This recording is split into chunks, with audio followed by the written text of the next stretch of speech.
सत श्री अकाल दोस्तों, मेरा नाम डॉक्टर पल्लव जैन है तो मैं मैक्स सुपर स्पैशलिटी हस्पताल बठिंडा ਦੇ ਵਿੱਚ ਕੰਸਲਟੈਂਟ ਨਿਊਰੋਲੋਜਿਸਟ ਦੇ ਤੌਰ ਤੇ ਕਾਫੀ ਚਿਰ ਤੋਂ ਕੰਮ ਕਰ ਰਿਹਾ ਤੇ ਆਪਣਾ ਜਿਹੜਾ ਅੱਜ ਦਾ ਵਿਸ਼ੇ ਹੈ ਟੌਪਿਕ ਜਿਹਨੂੰ ਆਪਾਂ ਮਿਰਗੀ ਦੇ ਦੌਰੇ ਜਾਂ ਐਪੀਲੈਪਸੀ ਵੀ ਕਹਿੰਦੇ ਆ, ਮੈਂ ਉਹਦੇ ਪ੍ਰਤੀ ਅੱਜ ਆਮ ਜਨਤਾ ਦੇ ਵਿੱਚ ਥੋੜੀ ਅਵੇਅਰਨੈਸ ਕ੍ਰੀਏਟ ਕਰਨਾ ਚਾਹੁੰਦਾ ਤਾਂ ਕਿ ਇਹਦੇ ਪ੍ਰਤੀ ਜਿਹੜੇ ਕਿ ਮਿਥ ਹੈ ਜਾਂ ਜਿਹੜੇ ਵੀ ਦੁਸ਼ਪ੍ਰਚਾਰ ਹੈਗੇ ਆ ਉਹਨਾਂ ਨੂੰ ਆਪਾਂ ਠੀਕ ਕਰ ਸਕੀਏ।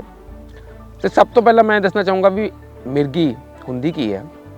ਇਹ ਬੇਸਿਕਲੀ ਆਪਣੇ ਦਿਮਾਗ ਦੇ ਵਿੱਚ ਜਿਹੜੀ ਇਲੈਕਟ੍ਰੀਕਲ ਐਕਟੀਵਿਟੀ ਹੈ ਉਹਦੇ ਵਿਗੜਨ ਦੇ ਨਾਲ ਮਰੀਜ਼ ਨੂੰ ਮਿਰਗੀ ਦਾ ਦੌਰਾ ਪੈਂਦਾ ਹੈ ਤੇ ਆਮ ਤੌਰ ਤੇ ਤੁਸੀਂ ਦੇਖਦੇ ਹੋਵੋਗੇ ਕਿ ਮਿਰਗੀ ਦੇ ਦੌਰੇ ਦੇ ਵਿੱਚ ਮਰੀਜ਼ ਦੇ ਦੋਨੇ ਹੱਥ ਪੈਰ ਕੰਬਣ ਲੱਗ ਜਾਂਦੇ ਆ, ਉਹ ਬੇਹੋਸ਼ ਹੋ ਜਾਂਦਾ ਹੈ, ਦੰਦਲ ਪੈ ਜਾਂਦੀ ਹੈ।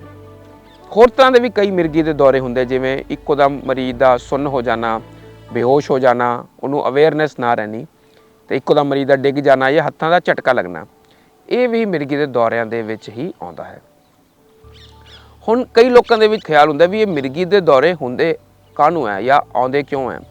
ਦੇਖੋ, ਕਈ ਕੇਸਿਸ ਦੇ ਵਿੱਚ ਜਾਂ ਬਹੁਤਿਆਂ ਕੇਸਿਸ ਦੇ ਵਿੱਚ ਇਹਦਾ ਕੋਈ ਕਾਰਨ ਨਹੀਂ ਹੁੰਦਾ, ਲੇਕਿਨ ਕਈ ਤਰ੍ਹਾਂ ਦੇ ਲੋਕ ਜਿਨ੍ਹਾਂ ਨੂੰ ਦਿਮਾਗ ਦੀ ਸੱਟ ਲੱਗੀ ਹੈ, ਜਿਨ੍ਹਾਂ ਨੂੰ ਦਿਮਾਗ 'ਚ ਲਕਵਾ ਆਇਆ ਹੈ, ਨਸ ਬਲੌਕ ਹੋਈ ਹੈ, ਜਾਂ ਕੋਈ ਦਿਮਾਗ 'ਚ ਰਸੌਲੀ ਹੈ, ਜਾਂ ਛੋਟੇ ਜਾਂ ਵੱਡੇ ਲੋਕਾਂ ਵਿੱਚ ਦਿਮਾਗੀ ਬੁਖਾਰ ਦਾ ਹੋਣਾ, ਇਹ ਸਭ ਕੁਝ ਕਾਰਨ ਹੈ ਜਿਨ੍ਹਾਂ ਵਿੱਚ ਮਿਰਗੀ ਦੇ ਦੌਰੇ ਆ ਸਕਦੇ ਆ। ਤੇ ਮੋਸਟ ਆਫ ਦਾ ਕੇਸਿਸ ਬਹੁਤੇ ਲੋਕਾਂ ਦੇ ਵਿੱਚ ਮਿਰਗੀ ਦੇ ਦੌਰੇ ਦਾ ਕੋਈ ਕਾਰਨ ਨਹੀਂ ਹੁੰਦਾ, ਜਿਹਨੂੰ ਆਪਾਂ ਜੈਨੇਟਿਕ ਐਪੀਲੈਪਸੀ ਕਹਿੰਦੇ ਆ, ਯਾਨੀ ਕਿ ਜੈਨੇਟਿਕਸ ਜੀਨ ਦੇ ਕਾਰਨ ਇਹ ਦੌਰੇ ਆਉਂਦੇ। ਹੁਣ ਮਿਰਗੀ ਦੇ ਲੋਕਾਂ ਦੇ ਵਿੱਚ ਉਹਨਾਂ ਨੂੰ ਇਹ ਸਮਝਣਾ ਚਾਹੀਦਾ ਹੈ ਕਿ ਜਿਨ੍ਹਾਂ ਨੂੰ ਵੀ ਮਿਰਗੀ ਦਾ ਦੌਰਾ ਹੈਗਾ ਉਹਨਾਂ ਨੂੰ ਆਪਦੇ ਨੇੜੇ ਦੇ ਡਾਕਟਰ ਦੇ ਨਾਲ ਜਾਂ ਨਿਊਰੋਲੋਜਿਸਟ ਦੇ ਨਾਲ ਕੰਸਲਟ ਕਰਕੇ ਮਿਰਗੀ ਦੀ ਦਵਾਈ ਚਾਲੂ ਕਰਨੀ ਚਾਹੀਦੀ ਹੈ। ਤੇ ਇਹ ਸਮਝਣਾ ਚਾਹੀਦਾ, ਜਿਹੜੀ ਮੈਂ ਆਮ ਚੀਜ਼ ਦੇਖੀ ਹੈ ਲੋਕਾਂ ਦੇ ਵਿੱਚ, ਇਹ ਹੁੰਦਾ ਕਿ ਉਹ ਦਵਾਈ ਲੈਂਦੇ, ਉਹਨਾਂ ਨੂੰ ਦੌਰੇ ਨਹੀਂ ਆਉਂਦੇ ਤਾਂ ਉਹ ਵਿੱਚੋਂ ਇੱਕੋ ਦਮ ਦਵਾਈ ਬੰਦ ਕਰ ਦਿੰਦੇ ਆ। ਤੇ ਆਪਾਂ ਨੂੰ ਸਮਝਣਾ ਚਾਹੀਦਾ ਹੈ ਕਿ ਇਹ ਦਵਾਈ ਲੈਣ ਕਰਕੇ ਹੀ ਦੌਰੇ ਰੁਕੇ ਹੋਏ ਨੇ। ਜੇ ਆਪਾਂ ਦਵਾਈ ਛੱਡਦੇ ਆ ਤਾਂ ਦੁਬਾਰਾ ਦੌਰਾ ਆਉਣ ਦੇ ਚਾਂਸ ਰਹਿੰਦੇ ਆ ਤੇ ਉਹ ਹੋਰ ਖਤਰਨਾਕ ਤਰੀਕੇ ਨਾਲ ਆ ਸਕਦੇ ਆ। ਤੇ ਜਦੋਂ ਵੀ ਮਿਰਗੀ ਦਵਾਈ ਬੰਦ ਕਰਨੀ ਹੈ ਜਾਂ ਘੱਟ ਕਰਨੀ ਹੈ, ਉਹ ਡਾਕਟਰੀ ਸਲਾਹ ਦੇ ਨਾਲ ਹੀ ਕਰਨੀ ਚਾਹੀਦੀ ਆ। ਜਿਹੜੀ ਆਮ ਲੋਕਾਂ ਵਿੱਚ ਭਾਵਨਾ ਹੈਗੀ ਹੈ ਵੀ ਇਹ ਕੋਈ ਭੂਤ ਪ੍ਰੇਤ ਕਰਕੇ ਜਾਂ ਕੋਈ ਦਿਮਾਗੀ ਸੰਤੁਲਨ ਵਿਗੜਨ ਕਰਕੇ ਜਾਂ ਦਿਮਾਗ ਦੀ ਅਪੰਗਤਾ ਕਰਕੇ ਇਹ ਚੀਜ਼ ਹੈਗੀ ਹੈ, ਇਹ ਚੀਜ਼ ਮਿਰਗੀ ਨਹੀਂ ਹੈਗੀ। ਹੁਣ ਜਦੋਂ ਵੀ ਮਿਰਗੀ ਦਾ ਦੌਰਾ ਆਏ ਤਾਂ ਆਮ ਲੋਕਾਂ ਨੂੰ ਕੀ ਕਰਨਾ ਚਾਹੀਦਾ। ਜਦੋਂ ਵੀ ਤੁਸੀਂ ਦੇਖੋ ਵੀ ਕਿਸੇ ਵੀ ਇਨਸਾਨ ਨੂੰ ਸੜਕ 'ਤੇ ਜਾਂ ਘਰੇ ਜਾਂ ਕਿਸੇ ਹੋਰ ਥਾਂ 'ਤੇ ਮਿਰਗੀ ਦਾ ਦੌਰਾ ਪੈ ਰਿਹਾ ਹੈ, ਉਹਦੇ ਹੱਥ ਪੈਰ ਕੰਬ ਰਹੇ ਹੈ, ਤਾਂ ਕੋਸ਼ਿਸ਼ ਕਰੋ ਵੀ ਆਸ-ਪਾਸ ਜਿੰਨੇ ਵੀ ਭਾਰੀ ਸਮਾਨ ਹੈ ਜਾਂ ਕੋਈ ਨੁਕੀਲੀ ਵਸਤੂ ਨੂੰ ਹਟਾ ਕੇ ਤੇ ਉਹਦੇ ਸਿਰ, ਜੇ ਘਰ ਹੈਗਾ ਤਾਂ ਉਹਦੇ ਸਿਰ ਦੇ ਥੱਲੇ ਸਰਾਣਾ ਦੇ ਕੇ, ਤਾਂ ਕਿ ਉਹਦੇ ਸਿਰ ਨੂੰ ਕੋਈ ਸੱਟ ਜਾਂ ਚੋਟ ਨਾ ਲੱਗੇ। ਤੇ ਜੇ ਉਹਨੂੰ ਦੰਦਲ ਪੈ ਰਹੀ ਹੈ ਤੇ ਉਹਦੇ ਮੂੰਹ ਦੇ ਵਿੱਚ ਕੋਈ ਚਮਚਾ ਜਾਂ ਕਿਸੇ ਤਰ੍ਹਾਂ ਦਾ ਕੋਈ ਹੱਥ ਪਾਉਣਾ ਜਾਂ ਉਂਗਲੀ ਪਾਉਣਾ, ਇਹ ਸਭ ਨਹੀਂ ਕਰਨਾ ਚਾਹੀਦਾ। ਤੇ ਨਾਲ ਦੇ ਨਾਲ ਆਪਾਂ ਨੂੰ ਉਸ ਮਰੀਜ਼ ਨੂੰ ਕਰਵਟ ਦਿਲਾ ਕੇ ਜਾਂ ਟੇਢਾ ਕਰ ਦੇਣਾ ਚਾਹੀਦਾ, ਤਾਂ ਕਿ ਉਹਦਾ ਜਿਹੜਾ ਕੋਈ ਉਹ ਸਾਹ ਦੇ ਵਿੱਚ, ਆਪਦੇ ਸਾਹ ਦੇ ਵਿੱਚ ਕੋਈ ਥੁੱਕ ਵਗੈਰਾ ਜਾਂ ਨਾ ਲੈ ਸਕੇ। ਤੇ ਨਾਲ ਦੇ ਨਾਲ ਇਹ ਦੇਖਣਾ ਚਾਹੀਦਾ ਵੀ ਮਿਰਗੀ ਦਾ ਦੌਰਾ ਉਹਨੂੰ ਕਿੰਨੇ ਚਿਰ ਵਾਸਤੇ ਪੈ ਰਿਹਾ ਹੈ ਤੇ ਕੀ ਹੋ ਰਿਹਾ ਉਹਦੇ ਨਾਲ, ਤਾਂ ਕਿ ਇਹ ਗੱਲਾਂ ਤੁਸੀਂ ਬਾਅਦ 'ਚੋਂ ਆਪਦੇ ਡਾਕਟਰ ਨੂੰ ਦੱਸ ਸਕੋ।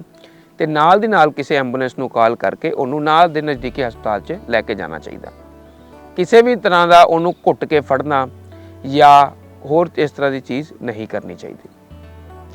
ਹਸਪਤਾਲ 'ਤੇ ਲਿਜਾਣ ਤੋਂ ਬਾਅਦ ਡਾਕਟਰ ਸਾਹਿਬ ਜਦੋਂ ਵੀ ਆਪਣੇ ਉਹਦਾ ਟਰੀਟਮੈਂਟ ਕਰਨਗੇ ਤੇ ਆਮ ਤੌਰ 'ਤੇ ਜਿਹੜੇ ਟੈਸਟ ਕੀਤੇ ਜਾਂਦੇ ਆ ਜਿਹੜੇ ਮਿਰਗੀ ਦੇ ਲੋਕਾਂ ਦੇ ਵਿੱਚ, ਜਿਵੇਂ ਦਿਮਾਗ ਦਾ MRI ਜਾਂ CT ਸਕੈਨ ਕੀਤਾ ਜਾਂਦਾ ਹੈ ਜਾਂ ਦਿਮਾਗ ਦੀ EEG ਕੀਤੀ ਜਾਂਦੀ ਹੈ। ਮਿਰਗੀ ਦਾ ਇਲਾਜ ਦਵਾਈਆਂ ਨਾਲ ਸੰਭਵ ਹੈਗਾ, ਪਰ ਕਈ ਕੇਸਿਸ ਦੇ ਵਿੱਚ ਜਦੋਂ ਮਿਰਗੀ ਦਵਾਈਆਂ ਨਾਲ ਠੀਕ ਨਹੀਂ ਹੁੰਦੀ ਜਾਂ ਬਾਰ-ਬਾਰ ਦੌਰੇ ਪੈਂਦੇ ਆ ਤਾਂ ਕਈ ਕੇਸਿਸ ਦੇ ਵਿੱਚ ਇਹਦੇ ਆਪਰੇਸ਼ਨ ਵੀ ਕਰਾਏ ਜਾ ਸਕਦੇ ਹੈ। ਤੇ ਉਹ ਕੇਸ ਟੂ ਕੇਸ ਬੇਸਿਸ 'ਤੇ ਡਿਪੈਂਡ ਕਰਦਾ ਹੈ। ਕੁਝ ਚੀਜ਼ਾਂ ਜਿਹੜੇ ਲੋਕ ਮਿਰਗੀ ਤੋਂ ਗ੍ਰਸਤ ਨੇ ਉਹਨਾਂ ਨੂੰ ਧਿਆਨ ਰੱਖਣਾ ਚਾਹੀਦਾ ਹੈ ਕਿ ਉਹਨਾਂ ਨੂੰ ਡਰਾਈਵਿੰਗ ਤੋਂ ਪਰਹੇਜ਼ ਰੱਖਣਾ ਚਾਹੀਦਾ, ਉਹਨਾਂ ਨੂੰ ਸਵਿਮਿੰਗ ਪੂਲ ਦੇ ਕੋਲ ਨਹੀਂ ਜਾਣਾ ਚਾਹੀਦਾ, ਉਹਨਾਂ ਨੂੰ ਅੱਗ ਦੇ ਕੋਲ ਜਾਂ ਤੰਦੂਰ ਦੇ ਕੋਲ ਨਹੀਂ ਜਾਣਾ ਚਾਹੀਦਾ, ਜਾਂ ਜੇ ਕੋਈ ਉਹ ਉੱਚੀ ਮੰਜ਼ਿਲ 'ਚ ਜਾਣ ਤਾਂ ਨਾਲ ਆਪਣੇ ਕਿਸੇ ਨੂੰ ਲੈ ਕੇ ਜਾਣ, ਨਾਲ ਕਿਸੇ ਨੂੰ ਲੈ ਕੇ ਜਾਣਾ ਚਾਹੀਦਾ। ਉਹਨਾਂ ਨੂੰ ਆਪਦੀ ਨੀਂਦ ਪੂਰੀ ਕਰਨੀ ਚਾਹੀਦੀ ਹੈਗੀ। ਨੀਂਦ ਇਹ ਨਹੀਂ ਕਿ ਨੀਂਦ ਨਹੀਂ ਪੂਰੀ ਹੋਣੀ ਚਾਹੀਦੀ। ਜੇ ਮਿਰਗੀ ਦੇ ਲੋਕ ਆਪਣੀ ਦਵਾਈ ਲਗਾਤਾਰ ਖਾਂਦੇ ਰਹਿਣ, ਜਿਹੜੇ ਲੋਕ ਮਿਰਗੀ ਤੋਂ ਗ੍ਰਸਿਤ ਨੇ, ਤੇ ਇਹ ਚੀਜ਼ਾਂ ਦਾ ਜਿਹੜਾ ਕਿ ਮੈਂ ਦੱਸਿਆ ਉਹਨੂੰ ਸਹੀ ਤਰੀਕੇ ਨਾਲ ਪਾਲਨ ਕਰਦੇ ਰਹਿਣ, ਤਾਂ ਉਹ ਬਿਲਕੁਲ ਇੱਕ ਆਮ ਇਨਸਾਨ ਵਾਂਗ ਆਪਦੀ ਜ਼ਿੰਦਗੀ ਜਿਉ ਸਕਦੇ ਆ। ਤੇ ਸਾਰੇ ਲੋਕਾਂ ਨੂੰ ਮੇਰਾ ਇਹੀ ਹੈ ਵੀ ਜਿਹੜੇ ਵੀ ਲੋਕ ਮਿਰਗੀ ਤੋਂ ਗ੍ਰਸਿਤ ਨੇ ਉਹ ਇਹ ਚੀਜ਼ਾਂ ਦਾ ਧਿਆਨ ਰੱਖਣ ਤੇ ਇੱਕ ਸਵਸਥ ਜ਼ਿੰਦਗੀ ਜੀਣ। ਧੰਨਵਾਦ।